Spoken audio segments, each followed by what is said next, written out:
Hi అండి, అందరికీ నమస్తే అండి. Welcome to Swechha's garden. నేనైతే ఈరోజు మందార మొక్క గురించి ఒక లిక్విడ్ ఫెర్టిలైజర్ అయితే చెప్తున్నానండి. నా మొక్క అయితే చాలా హెల్తీగా ఉంది. బియ్యం కడిగిన నీళ్ళు ఉంటాయి కదండి, ఆ బియ్యం కడిగిన వాటర్ని నేను 2 టైమ్స్ అయితే వాష్ చేసి ఒక టబ్లో అయితే వేసానండి. ఆ టబ్లో వేసిన తర్వాత నేను ఒక 6 అవర్స్ అయితే ఆ టబ్లో ఆ వాటర్ని అలా ఉంచేసానండి మూత పెట్టి. 6 అవర్స్ అయిన తర్వాత మనం తయారు చేసుకున్న లిక్విడ్ ఉంది కదండి, ఆ లిక్విడ్ని నేను డైలీ ఈవినింగ్ 4 o'clockకి ఇలా ఆ లిక్విడ్ని ఇలా మిక్స్ చేసుకొని నేను ఒక స్ప్రేయర్ బాటిల్లో పోసుకున్నానండి. ఇలా స్ప్రేయర్ బాటిల్లో పోసుకొని నేనైతే మొక్కకి ఇవ్వడం జరిగిందండి. ఇలా మొక్కకి స్ప్రే చేయడం వల్ల మొక్క అయితే చాలా హెల్తీగా ఉంటుందండి.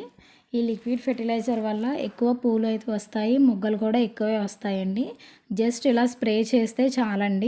డైలీ లిక్విడ్ ఫెర్టిలైజర్ మీ మందార మొక్కకైతే ఇవ్వండి, చాలా హెల్తీగా అయితే ఉంటుందండి. ఒకసారి మీరు కూడా ట్రై చేయండి. Thank you for watching my video. Please subscribe my